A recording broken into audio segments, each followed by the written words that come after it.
What's going on, everybody? Welcome back to Heck versus Hell, where the truth we tell. I had to lower my audio there a little bit. I was a little too loud. But today is such a beautiful day wherever you are, even if you're listening to this at night. Still a beautiful night. It's always good whenever we're still breathing. That's such a blessing. I sound like a radio host right now. Hey, everybody, right? But it's a great day. It's a great day. I'm feeling good. I hope each and every one of you are feeling good. And if you're not, then you're still at the right place, because I hope I can pass along this energy to you of the little amount that I have. Okay? Because to be frank with you, I am not feeling the best right now. But hey, we still got to push through. Life moves on, right? And it doesn't stop for any of us. So this is why I'm here, telling you, reinforcing, welcoming you back, because we can't stop, won't stop, right? No pain, no gain. So yeah, I'm feeling a little bit under the weather. So I got a couple things wrong with me, not exactly sure what's going on all the way, but I mean, we're here. We still got to be grateful even through the storm. And today I just want to talk about, because I'm actually it's holiday season, right? A bunch of you are expecting all these holidays coming up. October, what was it? Halloween? I don't see. I don't even remember the name. Halloween just passed, um, and that's actually one of the things I want to talk about too. Was the severity of what's going on in this world. And we're going back a little bit, right? We're taking a little trip back to the episode Kingdoms and Cultures. And we need to analyze the influence that we've had from the world. Because a lot of people, and you may be included, right? A lot of people think they don't have any kind of influence on them whatsoever. And that's very hard to do. Because as children, we are kind of products of our environment to a certain age. So we have to go, and that's why whenever I have my kids very soon, hopefully, Lord willing, I'm going to make sure they're kind of secluded. I'll probably do some type of homeschooling or get a private teacher to come teach them or something. Something where it's not so influenced by the mainstream media and the culture that just runs around everywhere, because unfortunately the world is getting really sick. And I have love for every people, every type of person, everybody. But some things are just so heinous. Like I don't understand it all the way. And I just say that as kind of a figure of speech, because of course I understand what's going on and what the reason behind it is. But some people are just ignorant. And I love that word. That's one of my favorite words. Probably one of my most words used in this show, excuse me, is just ignorant, right? Ignorant. Everything is ignorant. That's my word. I hope I rubbed off on you and you started using that word too. Hey, you're ignorant. I've said that to my siblings before as well. Calling them ignorant. They don't even know what it means. But the thing about it is, now in public schools, oh yeah, we're getting political. Now in public schools, they are trying to teach children at a very young age different types of sexuality. And there was even this one thing that I had saw. I can't remember what the guy's name was. It was some guy that basically gets people on his show and kind of debates with them from, I think, from the UK, if I'm not mistaken. And he had someone on his platform, and he basically asked him, he's like, oh, well, when did your daughter, because it was one of those rainbow community members. I don't, the name is too long. It's easier to say rainbow community. But it was one of those members, and they were saying that her daughter, I believe, decided, I can't remember if it was her daughter or her son that decided they wanted to be the other gender. And they were like 4 years old. And what had ended up happening, he switched it up, and he just said, well, when did she decide, she wanted to become what she is? I can't remember if it was what roles it was, but she had said, oh, well, she decided whenever she was 4, she said, Mommy, I want to switch, basically. I can't remember what it is. Once again, don't quote me on that. Um, but he responded. He's like, interesting. He's like, because at my daughter's age, at the age of 4, her most important decision was whether to watch Paw Patrol or Peppa Pig. And, that was like a really good way of basically showing that it is taught. A lot of people say these children come out confused and come out trying to understand themselves and understand their identity. And that's 100% true. That is 1000% true. But if you go back a couple hundred years, a couple decades ago, children were over here wanting to grow up to be something, astronaut, a president, some type of police officer, fireman, whatever it is, there's different types of things. And now they're changing that agenda. So it's just a whole movement of basically planting seeds, you know? It is just a whole thing of planting seeds. And that's one of my biggest problems that I have with that is that community. I still hope I go in and touch a lot of people in the right way, because my sister, I don't know if I've told y'all too much about it, but my sister's actually, um, she's confused with her identity as well, and she acts like very tomboyish and stuff like that. And it was the same era of growing up, so it's difficult because what they do, to give you. Well, let's go into that a little after. But so what they're kind of doing is just planting seeds, of what direction you should be thinking in. And that's what people do. If you grow up with a thief, you're going to be thinking of different ways to steal. You're going to be thinking of new ways to steal and get influence. We get influence from up until the age of 7, if I'm not mistaken. And from 7 to 14, that's whenever you kind of build your character. So up until 7, you don't know anything, in a sense, right? To a sense. And up until 7 to 14, that's where your foundation becomes stronger, and you just kind of have to learn more discipline. Okay? So 1 to 7, finding out the world. 7 to 14 is like firm foundations, right? Yeah, y'all remember that episode? Exactly. So that's kind of where it is whenever it comes to adolescence, and it could be different for everyone, it's situational.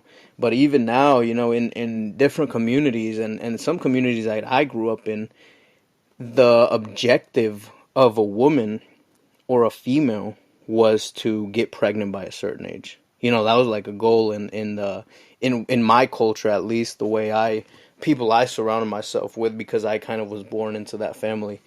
And it was just having birth early. So my mother, she had me at 16. She had my older brother at 14.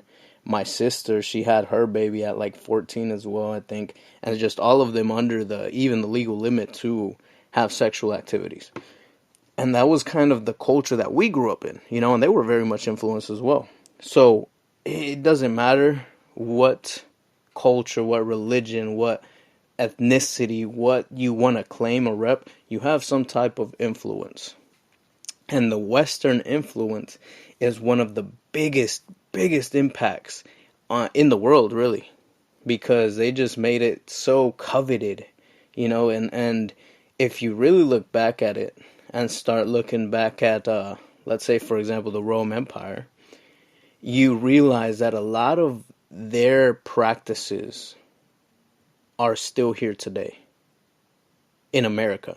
I live in America, but that doesn't mean I'm for it. Just like I'm living in this world, but I'm not for the world, right? And that's how it kind of is, though.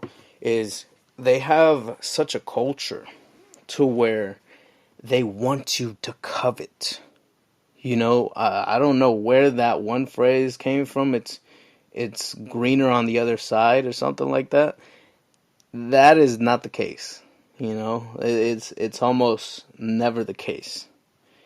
And it's just the whole point of trying to get people to feel unworthy, feel depressed, feel in much different areas of manipulation.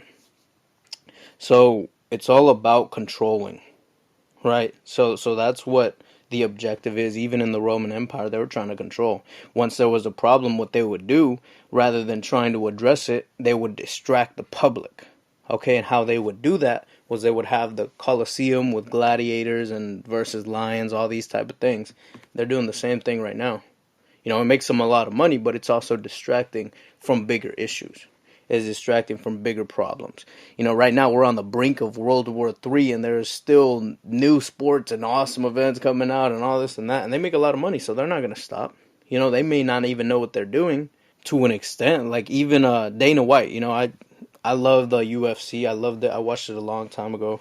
I would watch it a lot, and I was actually to the point where, man, that was one of my goals, was to get in the UFC. But I kind of dropped that, because I kind of had to, in a sense. But it was something that I kind of coveted. I'm like, hey, yeah, let me go into the UFC. I like to fight, and get paid for fighting. That sounds like a heck of a job. So it was something that I even wanted to get into. If it wasn't that, it was football, and these are Coliseum sports, and I call them that because that's basically what it is. In certain times of the year, even with holidays, it's the same thing with holidays. They make all of this to distract you and to do greater things. Like if you pay attention, really pay attention to Halloween, that's one of the most dangerous months.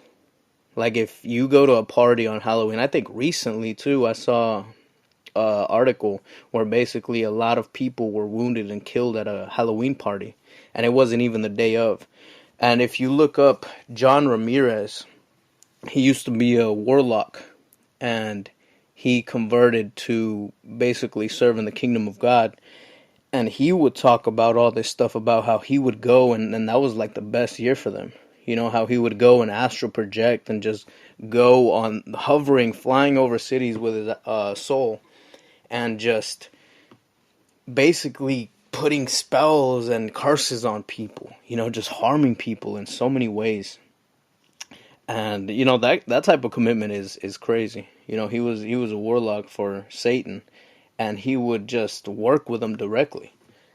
And it's just crazy the amount of things that go on. And I think last year, 2022, if I'm not mistaken, that was also the year that Takeoff died from the Migos. If you're not familiar with the Migos, they're one of the most popular rap hip hop trio, whatever groups you want to call them, whatever you want to call them, in America. And one of them died, and if you go, you can look up that whole thing, and they have, in the music video, they have like a whole contract, and it's all dark and everything, and like, look at all these concerts and everything, like, they're just openly worshiping the adversary, and it's almost to desensitize you. If you don't look at it deep enough, it's to desensitize you to what's happening.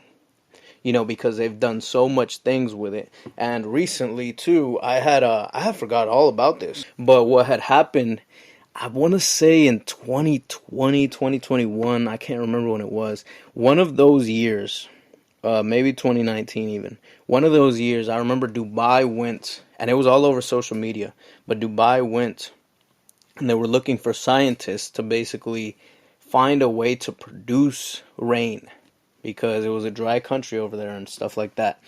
And in a matter of, I want to say months, probably less than 3 months for sure, they were able to do it, produce it, and everything like that.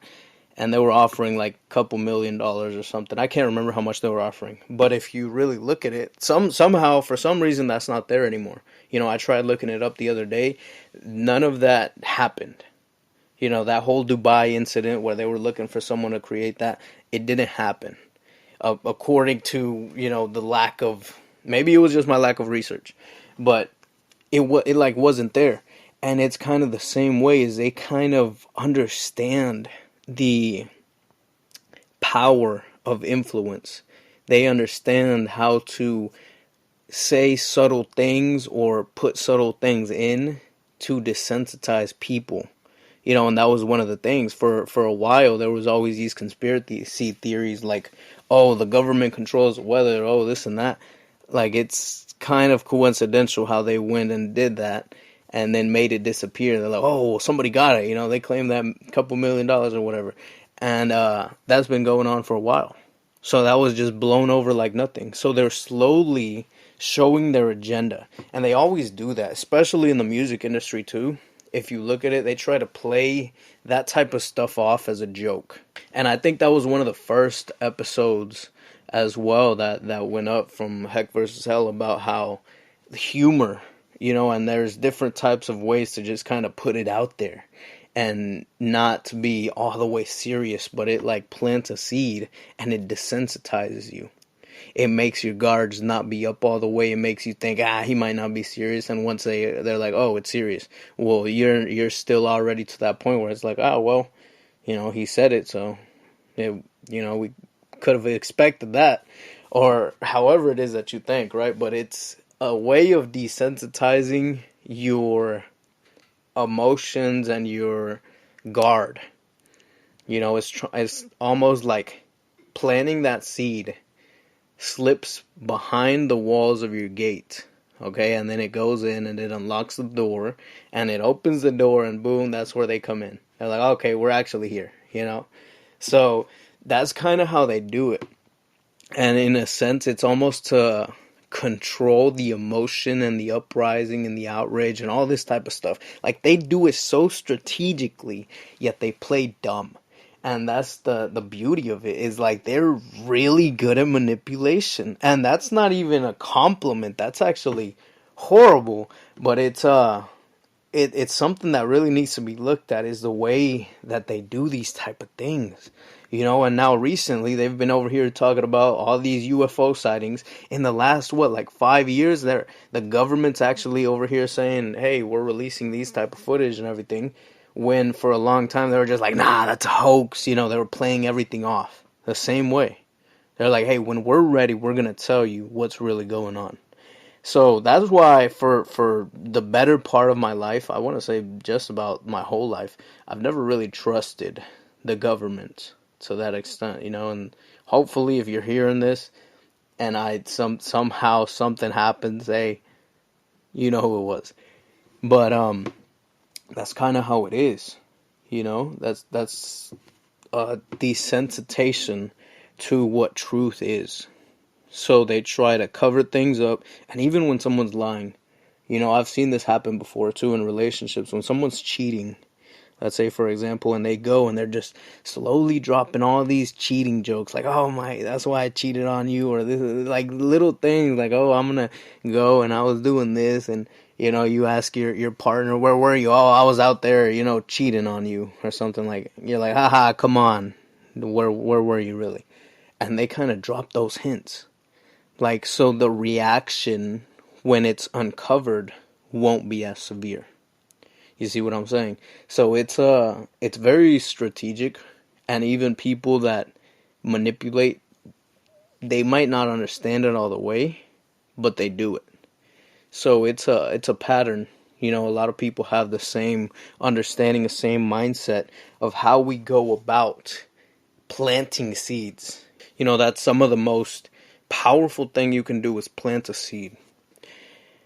And in a sense, it's like we're all like children in areas we don't know, right? So if you go, and I've said this before, I've used the same analogy before, if you go and you aren't aware about an area in life, and you go and you hear something like, let's say UFOs, aliens, for example, whatever. Your first video that you see, your first article, whatever, boom, it's a hoax. Okay, you're not going to believe it. But if you were like me and the first thing you looked up, like, I didn't look up, hey, is this a hoax? I was like, okay, alien sightings, all this and that. Like, and it was people like trying to prove that it was real. So I was like, oh, I believe in that. So it was it's kind of the first impression. That's the best word for it. The first impression that you get is the lasting impression. It's the same way with people, right? If you meet someone, you're going to go like, oh, I recognize you. You're this guy. If you meet someone and they're all funny and goofy and act in some type of way, and then they try to be serious later on. You're like, that's not who I met. Who's this guy? You're gonna take him as a funny guy. It's that first impression, and it really is a lasting impression. Is we just kind of put it there, boom, that's it, lock it in the vault. And that's to go straight into our subconscious. Hey, that's a memory. I remember. This is what you were like. So don't try to not be the funny guy. Tell me a joke. And we try to categorize people in that sense. So whenever we go and we operate with our subconscious mind, that's what ends up happening is we don't think on situations. We don't actually try to use our mind to comprehend or dissect a situation. And it's not even to the sense of trying to prove the person wrong or trying to prove them right, but it's coming at it with an unbiased perspective. It's coming at it actually not knowing.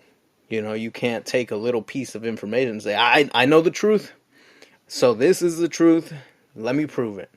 Right? Because then you're going to be firm on that, and you may come to the truth, but it's going to be a lot harder. Right? And there was even a video that, I wish I could show y'all this video, but it was a video basically talking about perception, and there was like 4 or 5 different angles, and from one angle it looked like someone was getting robbed, from another it looked like the guy was running actually because he was about to get shot at, and then another angle it was like he was running because he was going to save somebody's life. So it's all about bigger perception and bigger altitude. And whenever we're stuck in the confines of our own mind and trying to use our own knowledge that we've gained, the only information that we've acquired so far on the situation, it's hard to prove it right or wrong. That's why even whenever you go ahead of the jury, ahead of a courtroom, they try to bring all the witnesses, all the perspectives, try to get a full understanding of the picture. You can't condemn someone by only seeing a quarter of the Mona Lisa, right? If they got like curtains over it and you just see a little corner of it, you're like, oh, that's probably a lame picture. It's a picture of the city or something. Whatever your mind thinks. And you're like, that's not a good picture, until it's uncovered, and you're like, it's still not a good picture, right? So you already prejudged it, and that's the difficulty too, even when it comes to the culture. A lot of times we get prejudged going into courtrooms because we look a different way, because we look and fit the profile of many crimes that have been committed. And I can't say I support Black Lives Matter. Just because it's still the division. They took it to an extent to where it's saying, hey, Black Lives Matter, and that's it. And they go and they turn around and be racist themselves. So it's like they try, their intentions are kind of good into a sense, the understanding and the purpose of it makes sense, but the execution is not. Right? So it actually makes it more difficult, because it's like having a debate. It kind of puts you in that perspective. And that's actually something why forgiveness is extremely important. Oh man, this conversation's going everywhere, but it's good. Forgiveness, that's actually one of the main things that I want to talk about too in a different episode. I want to dedicate a whole episode to it. But forgiveness is very essential, because if a snake bites you, right? Let's say, for example, if a snake bites you, that's kind of what like something being done unto you is. You just leave the venom in and you just blame the snake. You're just like, hey, and you just pressurize and you're holding in the venom, so you don't forgive it. So it's like a venom inside of you. Right, that stirring hate or that stirring situation, whatever it is. And that's, to go all the way around back, that's kind of what happens with that rainbow community, is they get traumatized at a certain age. Not all of them, but a lot of them, they get traumatized at a certain age, and they never let go of it.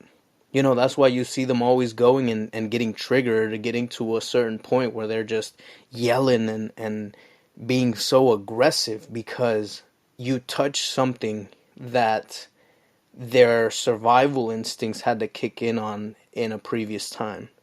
you know? Like, for example, I know some people that have been molested as a child, some people that have been brutally molested. I don't know if I could say the word here, but to that extent. Like, hey, if you're listening to this, you're under 18, you may know what I mean, but still, try to keep this. I'm trying to keep it PG. So that has happened. I've seen it happen before, and whenever you even get close to touching on those subjects, it's like their defenses go up.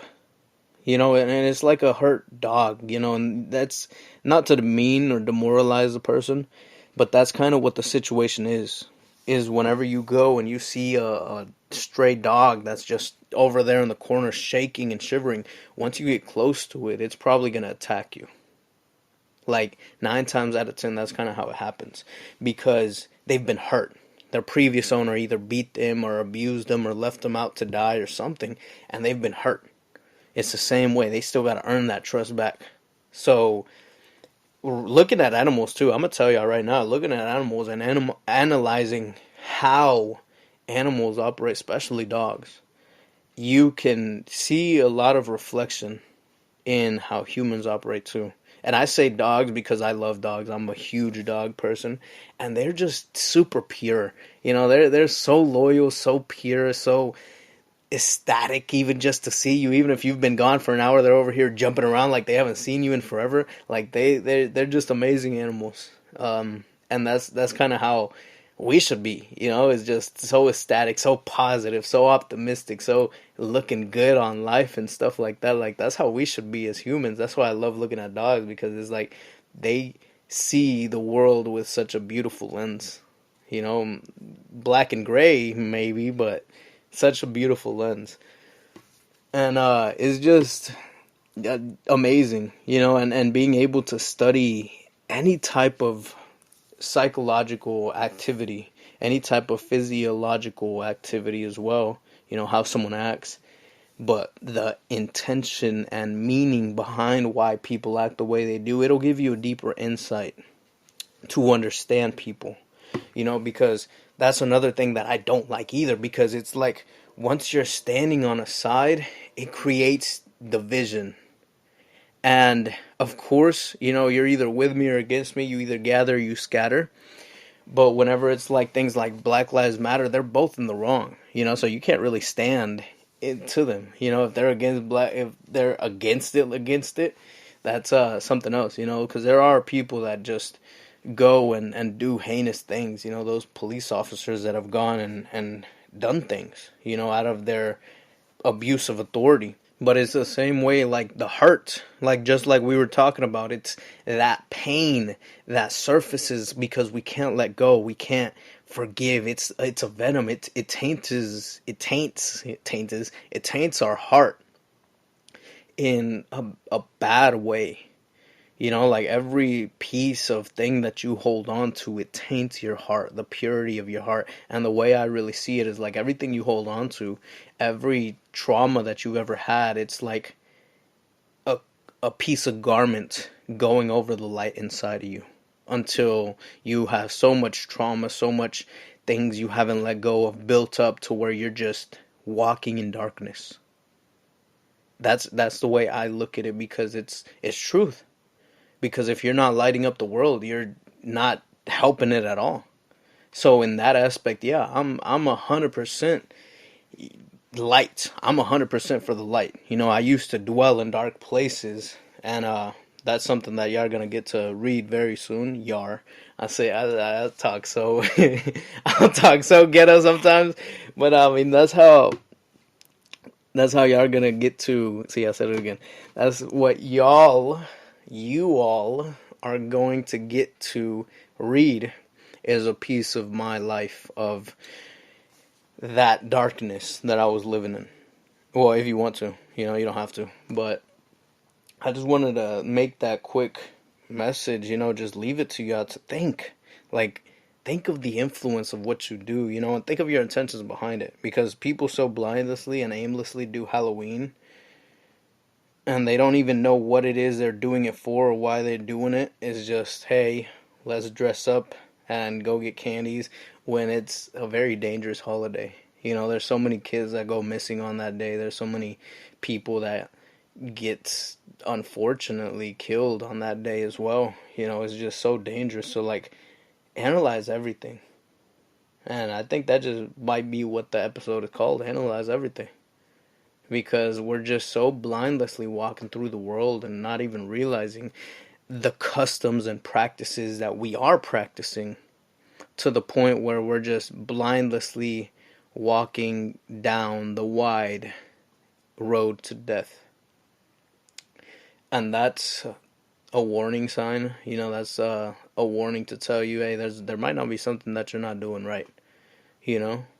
There's a bunch of things that you could actually be doing yourself that potentially kills people. you know because even if you are supporting certain things, like, I don't like abortion. I've said it. I'm saying it. I'm saying it very vividly. I don't like that, and I don't support it, because not only does it kill an innocent being, it also harms the body. But most of all, it is an excuse most of the times to get out of the responsibility and the consequences, taking on the consequences of your decision. So what I stand for, just what's the slogan? Yeah, I want to hear you say it right now. Hey, truth be told. That's right. That's right. You got it spot on. And that's kind of what it is. We need to stand on what is true, rather than looking at it from what's right or wrong from a human perspective, what's good and bad from what we've grown to understand. We have to look at it from truth and lies, truth and deception. So the truth, whenever you're standing on the truth, that's what we're talking about. That's what we're here for. So all of you warriors out here listening to this right now, hey, keep going, keep doing what you're doing, because you're changing. Once you change for yourself, you can be a light to others. Once you clean your house first, you can help others clean their house. So you're helping people, and that's the purpose we were put on this earth for, is to help people. Is to live this life growing, and it's a very short life, but why live it with I, when in the end, I mean, yeah, you do die alone. You absolutely die alone, but you don't end up alone. No matter what, you're never going to end up alone. There's only two places you can go, and you choose, right? You either go to heck or you go to hell, right? Nah, but that's really the situation and the gravity of what I wanted to speak about, because even Thanksgiving, that's something that's coming up very shortly, and it's celebrating basically a butchering of a lot of Native Americans, a butchering of customs and practices, and taking over. It's celebrating evil, just like Halloween. It's celebrating evil. So I just want to make y'all aware of what you're doing. Not to rain on your parade and say, hey, don't do that. Don't have fun. Don't do this and that. I'm not here to be your dad. I'm a father to many, but I'm not here to be your dad and tell you what you can and can't do, rather what you should and shouldn't do, from the place of knowing truth. So that was kind of the point of this episode right now. Dad talk, hashtag dad talk. That's what we're doing right now. And you're grown. You're going to make your own decisions, but I just want to help influence you the proper way. Just like Legs. Legs is like my mom. She kind of gives me perspectives, and I don't like saying that because it doesn't sound right. But, the way I listen, the way I have to humble myself and listen and respect her for the amazing wisdom that's been bestowed upon her, it's a guidance. I'd rather say teacher. I don't know about that, mom. So hashtag teacher, right? I'm going to start saying that too, hashtag a lot. But that's kind of where I wanted to be. Y'all might or might not hear the ice cream truck rolling by, but that's a good cue to leave it off, and once again, I love you, and that's why I'm saying all of this. That's why we always get on here like this, because I love you. And I want to make sure that we're all getting on the right path, that we're all doing what we need to be doing, deeper than, hey, go to work, do this, watch some shorts, reels, whatever, social media stuff, play some video games. Nah, it's a lot deeper than that. Life is way too short, and we have to make the best of it. Right? We only get one shot, and that's our life. That one shot will determine our eternity. So this is your one shot. And I should end out with some Eminem. Man, I wish I had someone like Jamie, from the Joe Rogan podcast. Like, Jamie, put on that Eminem song. One shot, one opportunity. Dun, dun, dun, dun, dun. Yeah, just go in like that, and then start outroing it. But no, this is Hector Rivera. You know who it is. With another episode, Heck versus Hell, where the truth we tell. I love each and every one of you. I hope this message at least got you some type of perspective, got you thinking in one way or another, of what to analyze, or even if you were like, oh man, I thought UFOs were real, and hey, I'm not debating against that. I actually do think they're real. There are a lot of things that we're going to get into as well when it comes to these type of things. So once again, you are very purposed, and I want you to remember that. Don't let that leave your mind, even if you got to tell it to yourself, because it doesn't matter. Once again, it doesn't matter how many times I tell you unless you believe it. And I'm going to tell you right now that I believe it. You are purposed, and you are destined for this world. So unleash that greatness within. I love you all, and I'll catch you on the flip side.